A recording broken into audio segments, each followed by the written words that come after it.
最近门诊遇到的咳嗽病人非常多，有的是新冠后遗症，有的是秋冬太干燥导致的，还有的是感冒后久咳不愈。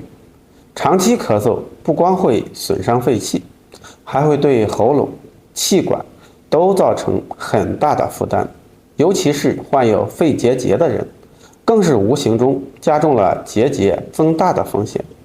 那今天贾医生就来送大家一张临床上常用的小方子，经常咳嗽的人呢，可以了解一下。这个方子就叫做利咽汤，对于咽喉类疾病效果尤为显著。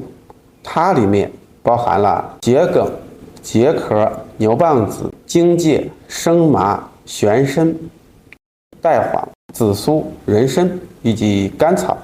首先是桔梗和桔壳，可以生清化痰、宣肺止咳。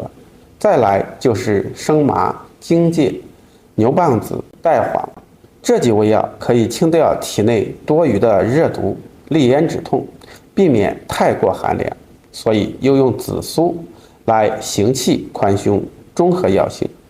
最后再加上人参、玄参以及甘草来扶正气、健脾益肺、补益气血。诸药合用，不光能清热解毒，还能宣肺化痰、消肿利咽，对于温病导致的咳嗽、咽喉肿痛、黄痰等症状呢，都有一定的调理效果。当然了，方子里用到的一些较为寒凉的药，所以脾胃虚寒或者气血不足的人呢，最好还是先经过专业医生的辩证，不要随意乱用。我们下期再见。